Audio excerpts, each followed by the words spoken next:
January transfer muppetry is in full swing. We're going to be covering where United stands at the moment. From Fabrizio Romano tweeting out Ruben Amorim's language about Alejandro Garnacho, who we know have been linked to Napoli. Chelsea could have been in. And Ruben Amorim says, hey, I'm happy to have Ale Garnacho here. He's improving a lot. He's a talented young guy. You want to work with guys with talent. The manager is speaking like he's not leaving. The rumors are dying down. It seems like Chelsea and Napoli wouldn't meet Manchester United's price. I think 65 million euros is what was quoted. That's an insane deal from my perspective. I'm just glad it's January 30th. The transfer window ends on the Monday night. And at the end of the day, like, I want Garnacho at United. 100%. This is great news. And you know what? I think the fans want Alejandro Garnacho at Manchester United. I think Garnacho wants to stay at Manchester United. I know Ruben Amorim. I think the only fucking numpties who want Garnacho to leave are INEOS, because they're just looking at the bottom. I get it. You know, at the right price. It facilitates a lot of signings with FFP and homegrown and all that bullshit. But at the end of the day, I'd rather go slow. Like I said, I'd rather go slow. He's a great player. He's our player. He is just scratching the surface. 60 million pounds is a fucking joke, bro. It's like I said, that kid with 2 goals from Southampton, Dibley. They quoted 55 million. They called him 55 million pounds, bro. He's got like a handful of goals. This kid's got. He's good. He is good, but like I'm saying is 60 is nothing now. So, but I'm glad this is quieting down. We're landing this plane. It's quieting down. It's great news. So the exact timing for the U.S. on the transfer window, Monday, February 3rd, 3 p.m. Pacific, 6 p.m. Eastern. That's the cutoff. So every time there's a January transfer window or a transfer window is ending, you get up in that morning and you're seeing if you're in for anybody late. Most likely United won't be. We talked about signing Dogu. And then we're just covering the outs right now. Garnacho, there was smoke, seems to be dying down. Marcus Rashford, similarly, there was smoke, seems to be dying down. Marcus Rashford, much more complex transfer. People are arguing on social media. The managers come out and had comments about him.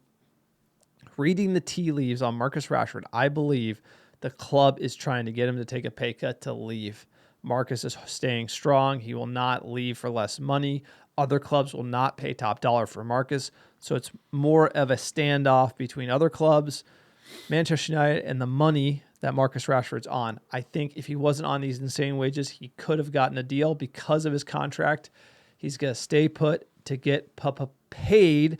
Now, what does that mean? Hopefully the young man, it gets through to him and he realizes I got to dig deep and I might not like Amorim, or he might be slating me in the press, but I got to eat those L's. He's got to learn how to eat L's and eat crow like we do on this podcast, watching this team every single week, sometimes twice a week. So Marcus Rashford has to get back to work and then come back, because if he wants to be sold or if he actually wants to leave United, the best way to do that is to play very well until he departs. 100%, because at the end of the day, it does not look like he is leaving this January. So the only way he's going to be able to get his career back in line is by working hard and trying to make it under this manager, because he has a role to play. We are dying for his impact. We would love a fit and firing Marcus Rashford. God damn it. Come on, boy. Get yourself working, and we need it. United would welcome him in. I mean, that's the thing about Ruben Amorim. He has basically said, you're in. Like, we would love Marcus Rashford. Like, he's basically like said, hey, this doesn't feel like a deal is going to get done. If he wants to work hard, I will have Marcus Rashford in his team. He said one more thing. He also talked about on and off the pitch with Marcus. And off the pitch the last 2 years has been kind of gotten squirrely. And I feel like Amorim might be pointing more to off the pitch things than maybe on it, because he says he demands everything from his players. And I like he has high standards, and hopefully Marcus will come to it. Look, Wayne Rooney was quoted on the overlap talking that he advised him to leave. It's not going well. You need a fresh start. Like, ultimately from the sidelines, I thought this was needed probably 2 years ago as well. I think Rooney's advice is spot on. United should have sold him and cashed into PSG for big money. We didn't. Here we are, and the best way forward is for Rashford to come back in the team, try hard, and then if he actually wants to leave in the summer. Like, ultimately, the best thing for both parties, play the incentive. He's got to play. Next signing on the in. Who can United sign last minute, sir? Tell us about Bayern Munich, youngster. We're linked to him. It's late. Can we get frisky? Mathys Tel, 19-year-old French striker who obviously, like you said, plays for Bayern, struggling for minutes, or he wants a loan. Bayern are interested. There are a couple English Premier League clubs in the mix. Spurs are interested. They want another striker. Unbelievable. They have Solanke, and they still want another striker. I think he wants us. I mean, come on. Spurs or Manchester United, easy choice. And I'm not just talking from the podcast perspective, but he actually does apparently want United. But I think Spurs are more, they're leaning in more. I mean, they want the transfer a little bit more because I think United are dependent on the outs, right? Rashford's been dragging. Nothing with Casemiro. Oh, it's also been a loan deal from us floated because we're short on cash. Tottenham are offering upfront cash to purchase the kid.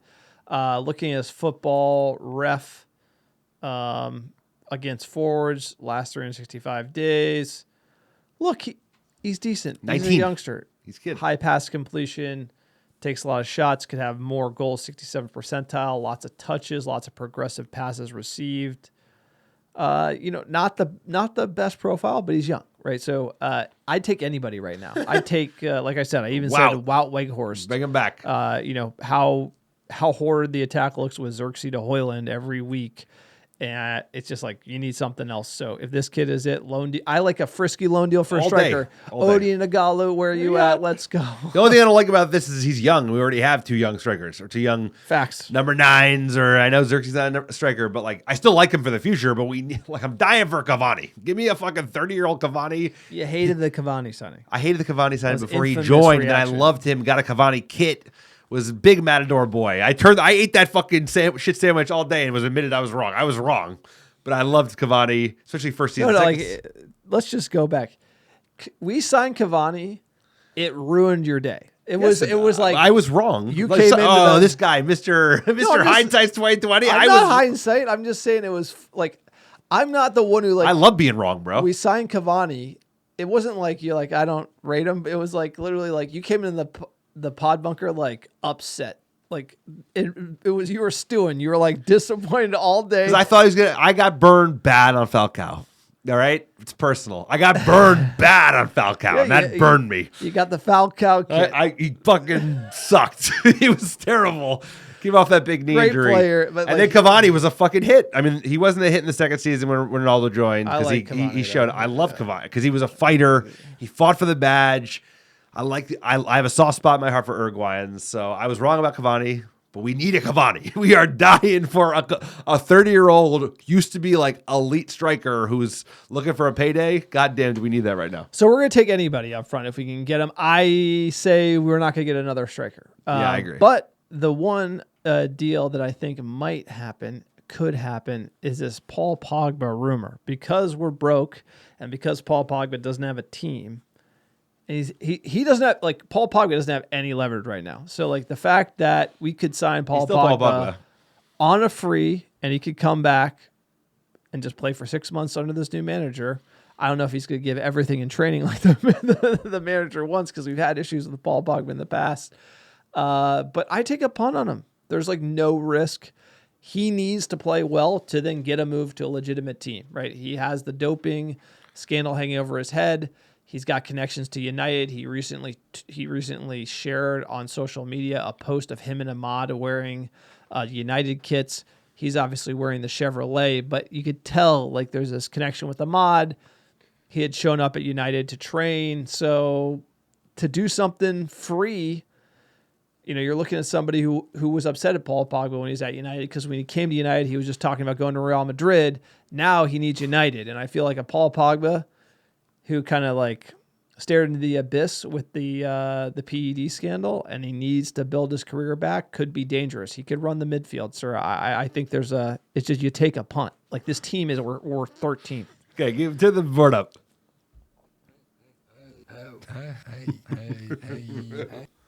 What do you got? I prefer really not to. I mean, this is the guy who knew him. If I speak, What happened?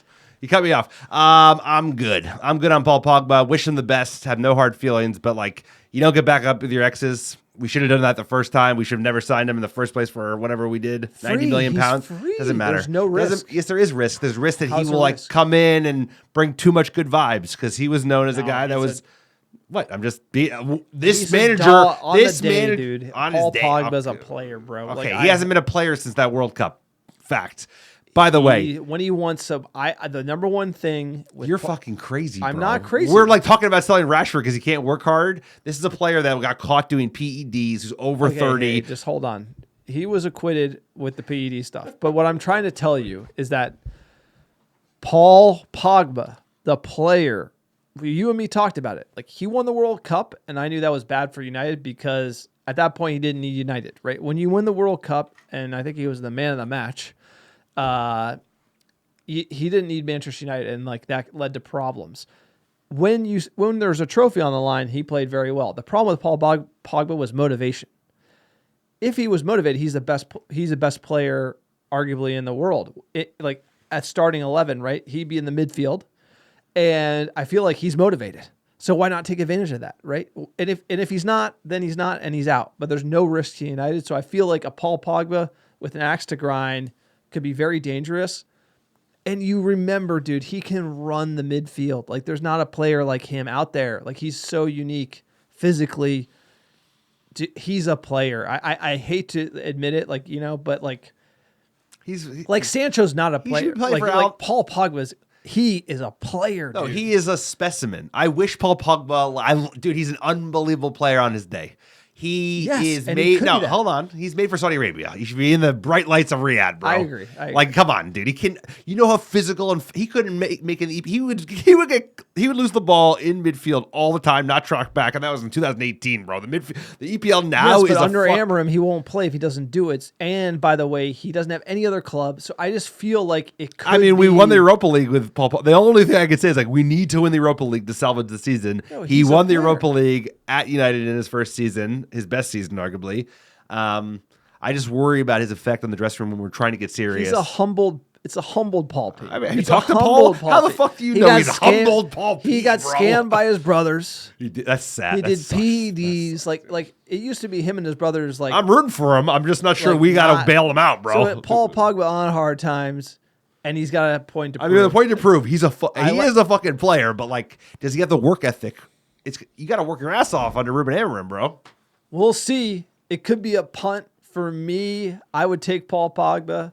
And as long as we don't sell Rashford or Garnacho, that could be a way to get Rashford back. If you get out of Paul P on a free, I'll take it, sir. What do you think? You think we're going to finish up on with a free? Well, I mean, fuck it, dude. The season's already a mess. I just worry about him messing with the team cohesion. But like, we won the Europa League in 2017. He was also excellent in that game. He scored a goal, I believe.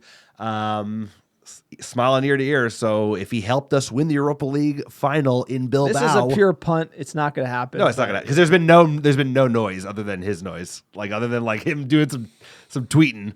But why not, sir? What do you think? Let us know what you think below. Who is Manchester United going to sign? Are we done for January? Is it Dogu and nothing else? Are we going to sell Garnacho, Rashford? What do you think? Let us know in the comments below. Please like and subscribe. Only 30% of our viewers who watch our content actually subscribe.